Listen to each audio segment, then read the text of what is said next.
Hi students, good morning. BBA third സെമസ്റ്ററിലെ corporate accounting chapter 1 ഇതിലെ മൂന്നാമത്തെ ക്ലാസ് ആണെന്ന് ഡിസ്കസ് ചെയ്യുന്നത്.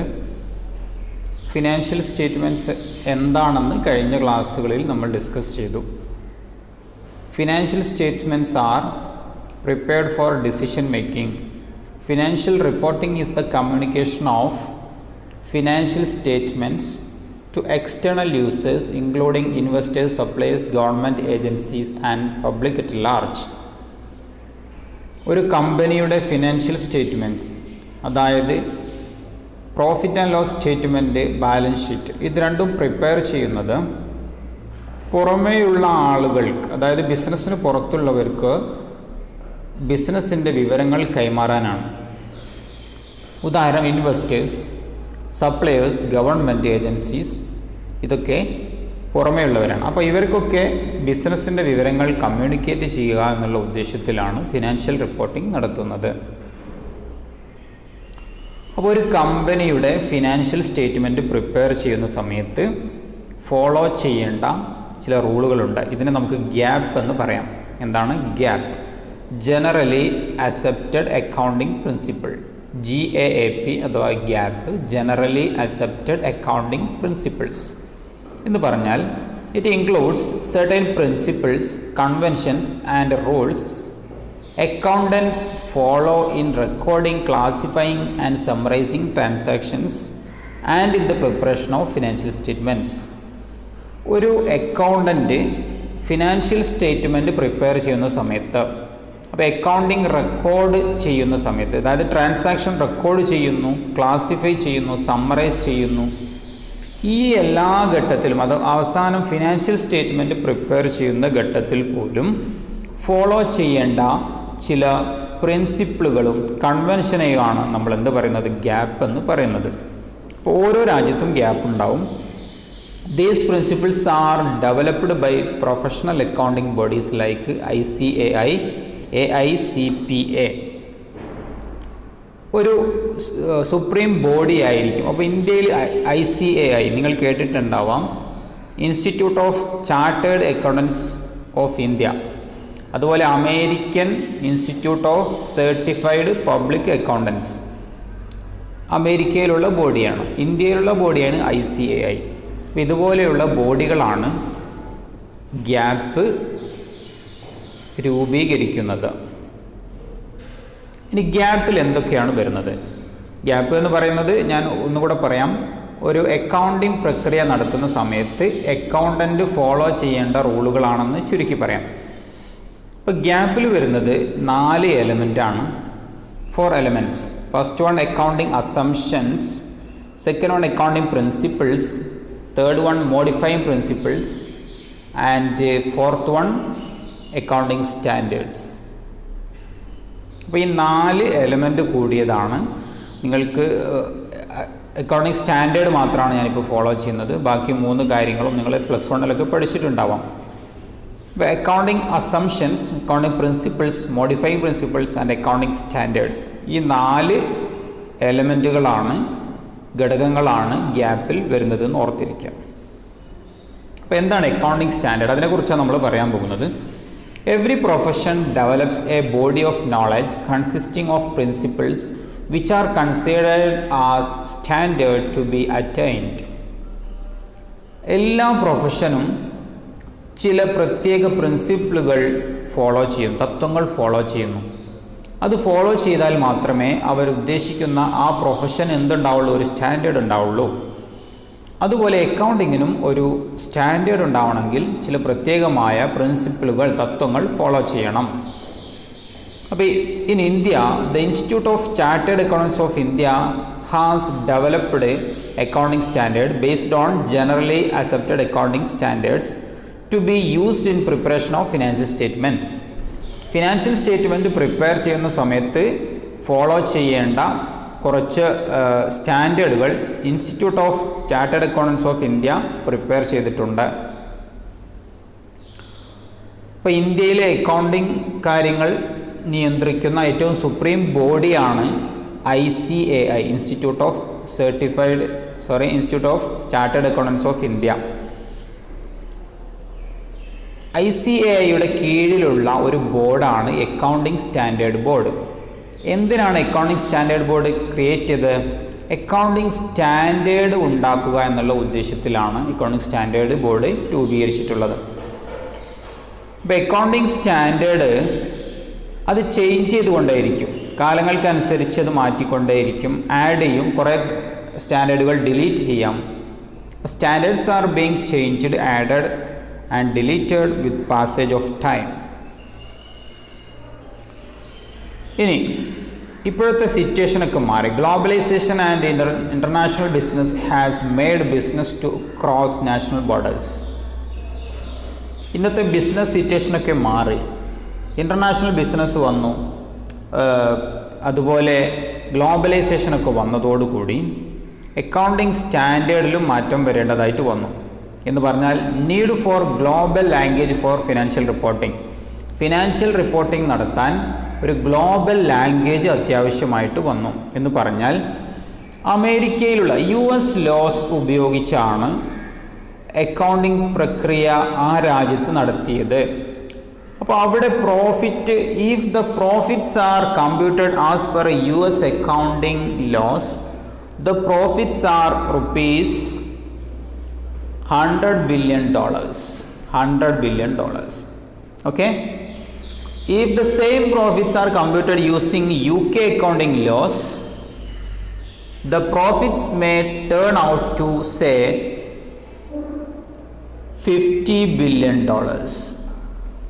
അമേരിക്കയുടെ ലോ ഉപയോഗിച്ച് ഒരു എക്സാമ്പിൾ പറയണം. അമേരിക്കയുടെ ലോ ഉപയോഗിച്ച് പ്രോഫിറ്റ് ഒരു കമ്പനി കാൽക്കുലേറ്റ് ചെയ്തപ്പോൾ $100 ബില്യൺ പ്രോഫിറ്റ് ഉണ്ടായത്. UK ലോ വെച്ച് പ്രിപ്പയർ ചെയ്തപ്പോൾ 50 ബില്യൺ ഉണ്ടായത്. ഇതിൽ മാറ്റം വന്നു. അപ്പോൾ രണ്ടിലും മാറ്റമുണ്ട്. അപ്പോൾ ഈ ഒരു അവസരത്തിലാണ് IFRS എന്നുള്ള ഒരു രൂപം വന്നത്. അപ്പോൾ ഞാനീ പറഞ്ഞത് ഒന്ന് ഷോർട്ട് ഫോമിലേക്ക് വരുത്തുന്നു. ഗ്യാപ്പ്, ജനറലി അക്സെപ്റ്റഡ് അക്കൗണ്ടിങ് പ്രിൻസിപ്പിളിനെയാണ് നമ്മൾ എന്ത് പറയുന്നത്? ഗ്യാപ്പ് എന്ന് പറയുന്നത്. അപ്പോൾ ഗ്യാപ്പ് എന്ന് പറഞ്ഞാൽ അക്കൗണ്ടിങ് ചെയ്യുന്ന സമയത്ത് അക്കൗണ്ടൻറ്റ് ഫോളോ ചെയ്യേണ്ട റൂളുകളാണെന്ന് ഓർത്തിരിക്കുക. ഇപ്പം നാഷണൽ ഗ്യാപ്പ് ഉണ്ട്, അതുപോലെ ഇൻ്റർനാഷണൽ ഗ്യാപ്പ് ഉണ്ട്. അപ്പോൾ ഗ്യാപ്പിനെ രണ്ടായി തരംതിരിച്ചു: national GAAP, international GAAP. National GAAP എന്ന് പറഞ്ഞാൽ ഓരോ രാജ്യത്തും അവരുടെ സുപ്രീം ബോഡി, നേരത്തെ പറഞ്ഞു ICAI പോലെയുള്ള ബോഡികൾ ഗ്യാപ്പ് രൂപീകരിക്കുന്നുണ്ട്. അപ്പോൾ ഇന്ത്യയിലാണെങ്കിൽ ഇന്ത്യൻ അക്കൗണ്ടിങ് സ്റ്റാൻഡേർഡ് രൂപീകരിച്ചിട്ടുണ്ട്. Indian accounting standard India. അതുപോലെ US ഗ്യാപ്പ് ഉണ്ട്. കാനഡയിലാണെങ്കിൽ the Canadian accounting standard board of the Canada institute of chartered accountants sets GAAP in Canada. ഓസ്ട്രേലിയയിലാണെങ്കിൽ ഗ്യാപ്പ് ഇൻ ഓസ്ട്രേലിയ. അപ്പോൾ ഓരോ രാജ്യത്തും ഗ്യാപ്പ് ഉണ്ടാവും. ഇതിന് നമുക്ക് നാഷണൽ ഗ്യാപ്പ് എന്ന് പറയാം. ഒരു രാജ്യത്തുള്ള ഗ്യാപ്പിനെയാണെങ്കിൽ നാഷണൽ ഗ്യാപ്പ് എന്ന് പറയാം. ഇൻ്റർനാഷണൽ ഗ്യാപ്പ് എന്ന് പറയുന്നത് ഓരോ രാജ്യത്തുള്ളത് കൂടാതെ കുറേ രാജ്യങ്ങൾ ഒരുമിച്ച് ഇത് ഫോളോ ചെയ്യുന്നുണ്ടെങ്കിൽ നമുക്ക് ഇൻ്റർനാഷണൽ ഗ്യാപ്പ് എന്ന് പറയാം. ഉദാഹരണം UK, യുണൈറ്റഡ് കിങ്ഡം, അതുപോലെ കുറച്ച് യൂറോപ്യൻ കൺട്രീസ് ഫോളോ ചെയ്യുന്നതാണ് IAS, ഇൻ്റർനാഷണൽ അക്കൗണ്ടിങ് സ്റ്റാൻഡേർഡ് എന്ന് നമുക്കിതിനെ പറയാം. IAS 2001 വരെ ഇതിങ്ങനെ തന്നെ ഫോളോ ചെയ്തു. 2001 ഇതിൻ്റെ ന്യൂ വേർഷൻ വന്നു. ഇതിനെ നമുക്ക് IFRS എന്ന് പറയാം. ഇതിനെയാണ് IFRS. ആദ്യം IAS ആയിരുന്നു, അത് 2001 ശേഷം IFRS ആയിട്ട് മാറി. IFRS. ഓക്കെ. എന്നാൽ IFRSൻ്റെ രൂപത്തിലേക്ക് നാഷണൽ ഗ്യാപ്പിനെ മാറ്റി. ഇതാണ് എക്സാമ്പിൾ പറയുകയാണെങ്കിൽ IND AS എന്ന് പറയാം, ന്യൂ വേർഷൻ. അപ്പോൾ നാഷണൽ ഗ്യാപ്പിൻ്റെ ന്യൂ വേർഷനാണ് IFRS എന്ന് നമുക്ക് പറയാം. എന്ന് പറഞ്ഞാൽ ഇന്ത്യയിൽ അക്കൗണ്ടിങ് സ്റ്റാൻഡേർഡ് രൂപീകരിച്ചത് IFRSൻ്റെ ലൈനിലാണെങ്കിൽ അതിനെ നമുക്കെന്ത് പറയാം? IND AS എന്ന് പറയാം. അപ്പോൾ IFRS എന്താ നോക്കാം. International Financial Reporting Standards are issued by the International Accounting Standard Board. International accounting standard board രൂപീകരിച്ച അല്ലെങ്കിൽ ഇഷ്യൂ ചെയ്ത ഒരു അക്കൗണ്ടിംഗ് റിപ്പോർട്ടിനെയാണ് നമുക്ക് എന്ത് പറയുന്നത്? ഇൻ്റർനാഷണൽ ഫിനാൻഷ്യൽ റിപ്പോർട്ടിംഗ് എന്ന് പറയുന്നത്. They specify how companies must maintain and report their accounts, defining types of transaction and other events with financial impact. അപ്പോൾ IFRS അഡോപ്ഷൻ അല്ലെങ്കിൽ കൺവെർജൻസ് എന്ന് പറഞ്ഞാൽ എന്താണ്? ലോകത്ത് എല്ലായിടത്തും ഒരേപോലെയുള്ള ഒരു റൂൾ ഉണ്ടാവണം. ഇപ്പോൾ ഇന്ത്യയിലെ ഒരു കമ്പനി പുറത്തു നിന്ന്, അപ്പോൾ അതായത് വിദേശ രാജ്യത്ത് നിന്ന് ഫണ്ട് റേസ് ചെയ്യണമെങ്കിൽ, അവർക്ക് ക്യാപിറ്റൽ ആവശ്യമുണ്ടെങ്കിൽ, അപ്പോൾ ചൈനയിലുള്ള ഒരാൾക്ക് ഇന്ത്യൻ കമ്പനിയിൽ ഇൻവെസ്റ്റ് ചെയ്യണമെങ്കിൽ ബുദ്ധിമുട്ടായിരിക്കും. കാരണം അവർ ചൈനയിലുള്ള ലോ ആണ് ഫോളോ ചെയ്യുന്നത്, ഇന്ത്യയിലുള്ളതോ ഇന്ത്യൻ അക്കൗണ്ടിങ് സ്റ്റാൻഡേർഡാണ്. അപ്പോൾ ഇത് രണ്ടും വരും. അപ്പോൾ ഇത് ഒഴിവാവാനാണ് IFRS വന്നത്. അപ്പോൾ IFRS അതേ രൂപത്തിൽ നമ്മൾ ഓരോ രാജ്യവും അതേ രൂപത്തിൽ ഇങ്ങോട്ട് സ്വീകരിക്കുകയാണെങ്കിൽ IFRS അഡോപ്ഷൻ എന്ന് പറയാം. ഇനി കൺവെർജൻസ് എന്ന് പറഞ്ഞാലോ, ഓരോ രാജ്യവും അവരുടെ രാജ്യത്തിൻ്റെ നിയമങ്ങൾക്കനുസരിച്ച് അതിൽ മാറ്റം വരുത്തിയിട്ടുണ്ടെങ്കിൽ അതിന് കൺവെർജൻസ് എന്ന് നമുക്ക് പറയാം. അപ്പോൾ ഇന്ത്യയിലെ റെഗുലേറ്ററി റിക്വയർമെൻ്റായ കമ്പനി ആക്ട്, സ്റ്റോക്ക് എക്സ്ചേഞ്ച്, അതുപോലെ ക്യാപിറ്റൽ മാർക്കറ്റ് റെഗുലേറ്റർ, ഇങ്ങനെയുള്ള പല ബോഡികളുണ്ട്. ഇവരുടെയൊക്കെ നിയമങ്ങൾക്കനുസരിച്ചിട്ടാണ് ഇന്ത്യയിൽ IFRS സ്വീകരിച്ചിട്ടുള്ളത്. അതായത് ഇന്ത്യൻ അക്കൗണ്ടിങ് സ്റ്റാൻഡേർഡ് IFRSുമായിട്ട് കൺവേർജ് ചെയ്തെടുത്തതാണെങ്കിൽ അതിന് നമുക്ക് എന്ത് പറയാം? കൺവെർജൻസ് എന്ന് പറയാം. അപ്പോൾ IFRS അഡോപ്ഷൻ എന്ന് പറഞ്ഞാൽ IFRS അതേ രൂപത്തിൽ ഓരോ രാജ്യങ്ങളും ഏറ്റെടുക്കുകയാണെങ്കിൽ അതിന് നമുക്ക് IFRS അഡോപ്ഷൻ എന്ന് പറയാം. ഓരോ രാജ്യത്തിൻ്റെ നിയമങ്ങൾക്കനുസരിച്ച് അവരുടെ സുപ്രീം ബോഡികൾ അതിൽ മാറ്റം വരുത്തി പുതിയ രൂപത്തിലേക്ക് അതിനെ മാറ്റിയിട്ടുണ്ടെങ്കിൽ അതിനെ കൺവെർജൻസ് എന്ന് നമുക്ക് പറയാം. ഉദാഹരണം പറയുകയാണെങ്കിൽ SEBI, securities and exchange board of India can increase the disclosure requirements four companies. അപ്പോൾ ഒരു കമ്പനിയുടെ ഫിനാൻഷ്യൽ സ്റ്റേറ്റ്മെൻറ്റിൽ എന്തൊക്കെ ഡിസ്ക്ലോസ് ചെയ്യണമെന്ന് പറയാൻ സെബിക്ക് അധികാരമുണ്ട്. അപ്പോൾ ഇതുപോലെയുള്ള നിയമങ്ങൾക്കനുസരിച്ച് ഇന്ത്യയിലെ ICAI പറയുന്ന നിയമങ്ങൾക്കനുസരിച്ചിട്ടാണ് ഇന്ത്യയിൽ നിയമം ഉണ്ടാക്കിയതെങ്കിൽ അതിനെ കൺവെർജൻസ് എന്നാണ് പറയുക. അപ്പോൾ IFRSൻ്റെ അതേ രൂപം അത് ഇങ്ങോട്ട് കോപ്പി ചെയ്താണെങ്കിൽ അതിന് IFRS അഡോപ്ഷൻ എന്നും, മാറ്റം വരുത്തിയാണ് നമ്മൾ സ്വീകരിച്ചതെങ്കിൽ കൺവെർജൻസ് എന്നും നമുക്ക് പറയാം. അപ്പോൾ ഇന്ത്യ സ്വീകരിച്ചത് കൺവെർജൻസ് ആണ്. അതുകൊണ്ട് IND-AS എന്നോ ഇന്ത്യൻ അക്കൗണ്ടിങ് സ്റ്റാൻഡേർഡ് എന്ന് നമുക്ക് ഷോർട്ടായിട്ട് പറയാം. ഇന്ത്യൻ അക്കൗണ്ടിങ് സ്റ്റാൻഡേർഡ് എന്നുള്ളത് IND-AS എന്ന് ഷോർട്ടായിട്ട് നമുക്ക് പറയാം. The Ministry of Corporate Affairs in consultation with the National Advisory Committee on Accounting Standard notified Indian standards on 16th February 2015. Ministry of Corporate Affairs നമുക്ക് തന്ന 2015 ഇഷ്യൂ ചെയ്ത അക്കൗണ്ടിങ് സ്റ്റാൻഡേർഡുകൾ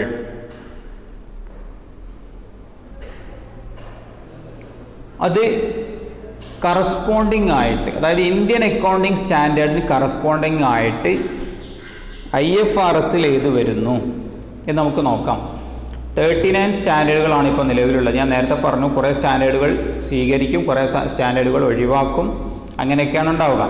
അപ്പോൾ first Indian accounting standard IND-AS ഏതാണ്? Presentation of financial statements. അത് IND-AS ഏതാണ്? Presentation of financial statements ആണ്. IAS അത് 2001 വരെ IAS എന്നാണ് അറിയപ്പെട്ടിരുന്നത്. IAS 2001 ശേഷമാണ് IFRS എന്നറിയപ്പെടാൻ തുടങ്ങിയത്. അപ്പോൾ 2001 വരെ നമ്മൾ IAS എന്നാണ് പറയുക. IAS international accounting standard, presentation of financial statements. Second one IND-AS 2, accounting standard 2. ഇതിലെന്താ? IND-AS ഇൻവെൻട്രീസ് ആണ്, IASഉം ഇൻവെൻട്രീസ് തന്നെയാണ്. അതുപോലെ തേർഡ് വൺ എന്ന് പറയുന്നത് 3, 4, 5 ഇതൊന്നും ഇല്ല, അതൊക്കെ നമ്മൾ റിപ്പീൽ ചെയ്തിട്ടുണ്ട്. Indian accounting standard IND-AS 7 statement of cash flows ആണ്. അതുപോലെ 7 IAS ഏതാണ്? 7 സ്റ്റേറ്റ്മെൻറ്റ് ഓഫ് ക്യാഷ് ഫ്ലോസ് ആണ്. Accounting standard 8 accounting policies, changes in accounting estimates and errors. അതുപോലെ IAS 8 accounting policies, changes in accounting estimates and errors. അതുപോലെ Indian accounting standard IND-AS 10 events after the reporting period. അത് രണ്ടും same ആണ്. ഇനി India's 12 income taxes, അത് തന്നെയാണ് IASലും വരുന്നത്. ഇനി 16 നോക്കാം. 16 അക്കൗണ്ടിങ് സ്റ്റാൻഡേർഡ്, അതെന്താണ്? പ്രോപ്പർട്ടി, പ്ലാന്റ് ആൻഡ് എക്യുപ്മെൻ്റ് ആണ്. അതുപോലെ 19 employee benefit. 20 accounting for government grants and disclosure of government assistance, IASും അത് തന്നെയാണ്. അതുപോലെ 21 the effects of changes in foreign exchange rate. ഇനി 23 അക്കൗണ്ടിങ് സ്റ്റാൻഡേർഡ് 23 ബോറോയിങ് കോസ്റ്റ്. ഇനി 24 related party disclosures. Next 27 separate financial statements. അതുപോലെ 28 investments in associate and joint ventures. 29 financial reporting in hyper inflationary economics. 32 financial instruments presentation. 33 earning per share. IAS 34 interim financial reporting. IAS 36 impairment of assets. IAS 37 provisions, contingencies, contingent liabilities and contingency assets. 38 intangible assets. 40 investment property. 41 agriculture. Okay, ഇങ്ങനെ 39 സ്റ്റാൻഡേർഡുകളാണ് ഇപ്പോഴുള്ളത്. ഇനി നമുക്ക് elements of financial statements പറയാം. ഒരു financial statement ഉണ്ടാവേണ്ട ഘടകങ്ങൾ എന്തൊക്കെയാണ്? അതിൽ 5 ഘടകങ്ങളാണുള്ളത്. Assets, liabilities, equity, revenues, expenses. Elements of financial statements include 5 elements: assets, liabilities, equity, revenues and expenses. What do you mean by assets? These are items of economic benefit that are expected to yield benefits in future periods. Future പീരീഡിൽ ലാഭം നേടാൻ അല്ലെങ്കിൽ പ്രയോജനം കിട്ടും എന്നുള്ള രൂപത്തിൽ നമ്മൾ ഉപയോഗിച്ചിട്ടുള്ള വസ്തുക്കളെയാണ് നമുക്ക് എന്ത് പറയുക? അസറ്റ് എന്ന് പറയുക. ഉദാഹരണം, ലാൻഡ്, പ്ലാന്റ്, ബിൽഡിംഗ്, മെഷീനറി, ഇതൊക്കെ നമ്മൾ ഭാവിയിൽ ഇതുകൊണ്ട് നമുക്ക് പ്രയോജനമുണ്ട്. Examples of accounts are accounts receivable, inventory, fixed assets. Then liabilities. These are legally binding obligations payable to another entity or individual. പുറമേയുള്ള ഒരാൾക്ക് കൊടുക്കാനുള്ള തുക, അതിനെയാണ് നമ്മൾ liability എന്ന് പറയുക. Examples are accounts payable, tax payable, wages payable. Then equity, third one, അല്ലെങ്കിൽ net asset എന്നും പറയാം. This is the amount invested in a business by its owners. മുതലാളിമാർ ബിസിനസ്സിലേക്ക് ഇൻവെസ്റ്റ് ചെയ്ത, ഓണേഴ്സ് ബിസിനസ്സിലേക്ക് ഇൻവെസ്റ്റ് ചെയ്ത തുകയാണ് ഇക്വിറ്റി എന്ന് നമുക്ക് പറയാം. അതുപോലെ plus any remaining retained earnings, എന്തെങ്കിലും ബാലൻസ് ബിസിനസ് ഉണ്ടെങ്കിൽ റിട്ടൈൻഡ് ഏർണിങ്സിനെ നമുക്ക് എന്ത് പറയാം? ഇക്വിറ്റി എന്ന് പറയാം. ഓണേഴ്സ് ഇൻട്രസ്റ്റ് ആണ്, ഓണർഷിപ്പ് ഇൻട്രസ്റ്റ് ആണ് ഇക്വിറ്റി എന്ന് നമുക്ക് പറയാം. എന്ന് പറഞ്ഞാൽ ഒരു ബിസിനസ്സിൻ്റെ അസറ്റിൽ നിന്നും ലയബിലിറ്റി മൈനസ് ചെയ്താലാണ്